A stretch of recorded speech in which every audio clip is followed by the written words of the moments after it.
बिस्मिल्लाहिर्रहमानिर्रहीम, अस्सलाम वालेकुम। लाखों करोड़ों दुरूद सलाम नबी रहमत सल्लल्लाहु अलैहि वसल्लम पर और आपकी आल पर। मैं गुलाम मुस्तफ़ा हूँ और आप हमारा यूट्यूब चैनल और फेसबुक पेज देख रहे हैं। 12 अगस्त साल 2026 हम बात करने जा रहे हैं कि इस वक्त तबाहकुन खबर शाम 6 बजे सामने आ रही है। ईरान की जानब से एक बड़ा ऐलान हो चुका है। अमेरिका के जो फौजी अड्डे हैं सिर्फ मशरक़ वस्ता के अंदर मौजूद नहीं है, बल्कि पूरी दुनिया के अंदर जो मौजूद हैं, ईरान ने ऐलान किया है उसके ऊपर कब्ज़े का। ये मामला क्या है, ये ख़बर क्या है, इसकी तफसील पर हम बात करेंगे।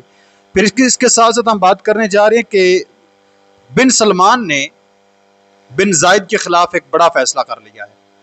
यानी दुबई की कहानी ख़त्म शुद सऊदी अरब के साथ। बड़ी आम तरीन ये डेवलपमेंट है। सबसे पहले इसी पर बात करेंगे। सऊदी अरब, पाकिस्तान और तुर्किया के दरमियान जो दिफाई मुआहदा हुआ है, इस पर इस वक्त बड़े पुरजोश किस्म के मनाजर, जश्न का माहौल जो है वो देखने को मिल रहा है। इस पर भी हम बात करेंगे। उम्मीद है वीडियो आप लोग मुकम्मल समाअत फरमाएंगे। कमेंट सेक्शन में अपनी कीमती राय का इजहार भी ज़रूर करेंगे। पाकिस्तान जिंदाबाद का नारा ज़रूर लिखें। सबसे पहले हम बात करते हैं सऊदी अरब और यूएई को लेकर। आप लोग जानते हैं कि सऊदी अरब और यूएई के दरमियान ताल्लुकात जो है वो काफ़ी हद तक पेचीदा और हसास होते हुए नज़र आ रहे हैं।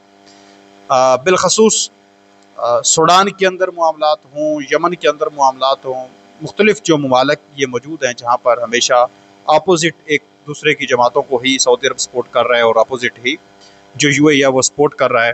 फिर जो विजन 2030 के तहत सऊदी अरब इस वक्त अपने आप को मजबूत करने में लगा हुआ है, तो इसमें यूएई के ख़िलाफ़ बड़े बड़े फ़ैसले जो है वो किए जा रहे हैं।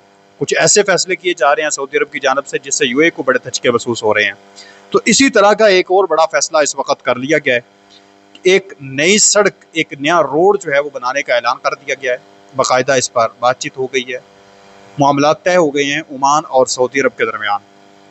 मशरक़ वस्ता की सियासत और मईशत में एक बड़ी तब्दीली देखी जा रही है कि सऊदी अरब और ओमान ने मिलकर एक ऐसा तजारती रास्ता तैयार किया है जो मुत्तहिदा अरब अमारात को बाईपास यानी नज़रअंदाज कर रहा है। दोनों मुमालिक ने दुनिया के ख़तरनाक तरीन रेगिस्तानों में से एक रबीउल खाली के आर पार एक तवील तजारती सड़क कायम करने पर इत्तफाक किया है। यह सड़क बराह रास्त सऊदी अरब और ओमान को आपस में जोड़ेगी। इस मनसूबे के तहत सऊदी अरब की हदूद में 580 किलोमीटर और ओमान की हदूद में 160 किलोमीटर तवील सड़क शामिल है। माहिरीन के मुताबिक इस इकदाम का बुनियादी मकसद यूएई की ज़मीन और तजारती रास्तों पर इन्हिसार ख़त्म करना है। ये एक जो सड़क बनेगी, अब इससे यूएई को नुकसान कितना होगा। पहले ऐसा था कि जितना भी साजो सामान सऊदी अरब से ओमान जा रहा था बाय रोड, वो सारे का सारा पहले यूएई जाता था। यूएई की सड़कों को यूज़ किया जाता था, साहिब टैक्स वगैरह हर चीज़ पे होती थी, और वो नॉर्मल टैक्स नहीं होता, मिलियन ऑफ डॉलर्स में टैक्स बनता है, उसकी अमाउंट बहुत ज़्यादा होती है। फिर जो यूएई की पोर्ट्स हैं, बंदरगाहें हैं, वहाँ तक सामान पहुँचता था, उन बंदरगाहों का फिर आगे टैक्स वगैरह होता है, फिर वहाँ से ओमान तक पहुँचता था। लेकिन अब ऐसा है कि यूएई को मुकम्मल उन्होंने कहा है कि यूएई की कहानी यहाँ से निकालें, उसको ख़त्म शुद्ध करें।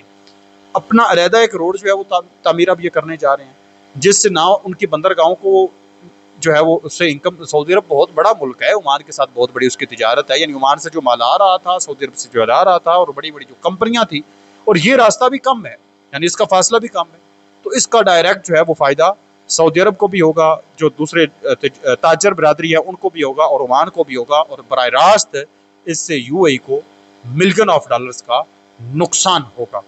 तो ये बिन सलमान की जानब से इस वक्त एक बड़ा फ़ैसला इस वक्त कर लिया गया है। ये नई शाहराह ना सिर्फ ओमान और सऊदीया के दरमियान सफ़र का वक़्त कम करेगी, बल्कि मुस्तक़बिल में दुबई की बंदरगाहों की अजारादारी के लिए एक बड़ा चैलेंज साबित हो सकती है। दूसरी तरफ बड़ी आम तरीन जो खबर है वो खबर ये है कि जो ईरान की जानब से इस वक्त एक ऐलान हो चुका है। जनाबे वाला ईरानी पासदान इनकलाब के ब्रिगेडियर जनरल मोहम्मद रज़ा नकदी ने अमरीकी नशरियाती अदारे को एक इंटरव्यू दिया है। अमरीका के नशरियाती अदारे को इंटरव्यू दिया है, ऐसा नहीं है कि अपने किसी जो है वो अदारे का इंटरव्यू दिया है। अब साफ ज़ाहिर है अमरीका का नशरियाती अदारा है तो अमरीका के लोगों तक तो बात ज़रूर पहुँचनी है। तो वो कहते हैं कि अगर अमरीका ईरान पर जोहरी बम इस्तेमाल करता है, साफ ज़ाहिर है इस वक्त दो ही रास्ते जो है वो ट्रंप को नज़र आ रहे हैं, या ज़मीनी फ़ौज दाखिल कर दी जाए, न्यूक्लियर हमला कर दिया जाए। तो ज़मीनी फ़ौज दाखिल करने से वो डर रहे हैं कि वो हमारे लोग मारे जाएंगे, जो लोग हैं वो हक में नहीं, अमेरिका के न्यूक्लियर के हक में भी नहीं है। तो अगर वो कहते हैं कि अगर ये फर्ज माल जो है वो न्यूक्लियर हथियार का इस्तेमाल करता है ईरान के ऊपर, तो दुनिया भर में मौजूद अमरीकी फौजी अड्डों पर कब्जा कर लिया जाएगा। आज हालात दूसरी जंग अजीम जैसे नहीं रहे, दुनिया के लोग बेदार हो चुके हैं और कोई भी ऐसे जुर्म को कबूल नहीं करेगा। ये तो बाकी उनकी बात बिल्कुल ठीक है। सिर्फ उन्होंने ईरान के साथ जंग शुरू किया तो नेटो के इत्तेहादी मुमालिक ने ट्रंप का साथ नहीं दिया, कि ना हमसे पूछा है, ना कोई बातचीत की है, ना हमारा कोई लेना, ना हमारा कुछ देना।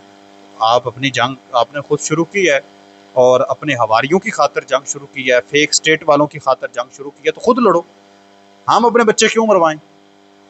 तो जब ये इस तरह का कोई कदम उठाएंगे तो फिर तो नेटो क्या पूरी दुनिया लरस जाएगी और वो फौरी तौर पर इनके खिलाफ जो है वो निकल आएंगे सड़कों पर। ये बात बिल्कुल ठीक है। और जहाँ तक ईरान का फिर हाथ जाएगा, वो भी इनके अड्डों पर कब्जा करके तबाही फेर कर देगा। ईरान खामोश थोड़ी बैठेगा। तो ईरान की जानब से आज एक बड़ा ऐलान हुआ है। आप ईरान के इस ऐलान पर क्या कहते हैं ज़रूर बताएं। दूसरी तरफ जो सऊदी अरब, तुर्किया और पाकिस्तान के दरमियान दफाई मुआहदा हुआ है, अब इस चीज़ को लेकर सऊदी अरब के अंदर भी आपने देखा पाकिस्तान के परचम जगह जगह बुलंद थे, जश्न का माहौल है। फिर पाकिस्तान के अंदर बड़ी बड़ी रैलियाँ और तमाम चीज़ें आप लोगों के सामने हैं। तुर्किया के परचम लहराए जा रहे हैं, सऊदी अरब के परचम लहराए गए हैं, पाकिस्तान के परचम उठाया हुआ है। फिर 14 अगस्त का मौका है, जश्न आज़ादी के मौका पर तुर्किया और सऊदी अरब के भी वैसे ही परचम लोग लहरा रहे हैं जैसे पाकिस्तान के परचम लहराए जाते थे इससे पहले और आज। तो इस वक्त जब तुर्किया के सदर रजब तैयब एर्दोगान मक्का दिफाई मुआहदे के बाद पहुंचे हैं तुर्क पार्लियामेंट के अंदर, तो पार्लियामेंटेरियंस ने उनका बड़ा पुरतपाक किस्म का इस्तकबाल किया है। सारे उठ खड़े हुए हैं, क्लैपिंग की गई है और दुनिया ने मतलब ये अजीब मनाजर उन्होंने कहा है कि हमने देखा है कि ये इतना बड़ा दिफाई मुआहदा है जिससे मतलब एक खुशी का माहौल जो है उनकी पार्लियामेंट के अंदर बना हुआ है। सऊदी अरब के अंदर जो आला तरीन उनकी क़यादत है वहाँ वो बड़ी खुश है, वो इस पर जो है वो बड़ा चढ़ाकर बड़ी बातचीत कर रहे हैं। तो ये मुआहदा कोई आम मुआहदा नहीं है। इस चीज़ को लेकर इस वक्त पूरी दुनिया के अंदर एक माहौल बना हुआ है।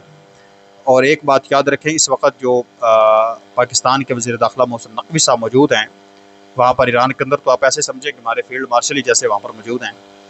बड़ा ख़ास बंदा है फील्ड मार्शल साहब का मोहसिन नकवी साहब। तो बताया जा रहा है कि ये सिर्फ वो ईरान अमेरिका जंग रुकवाने के लिए वहाँ पर नहीं गए, बल्कि ये तो वहाँ पर ये जो मुआहदा हुआ है इस मुआहदे के हवाले से भी बातचीत होगी।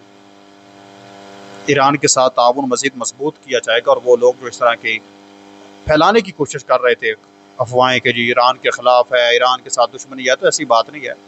पाकिस्तान ईरान का एक अच्छा पार्टनर है, अच्छे मुआहदे हो रहे हैं। तो ये ईरान को भी इस हवाले से आप कह लें कि एतमाद में लिया जाएगा और मुस्तकबिल के अंदर हो सकता है कि ईरान भी इस चीज़ के अंदर शामिल हो जाए। इस वजह से इस चीज़ पर भी बात हो रही है। तो ये बड़ा टाइम जो है वो बड़ा आम है जिस वक्त ये वहाँ पर गए हैं। तो आप इस तमाम तर सूरत पर क्या कहेंगे ज़रूर बताएं। नेक्स्ट वीडियो तक अल्लाह ने के बाद पाकिस्तान हमेशा जिंदाबाद। बस।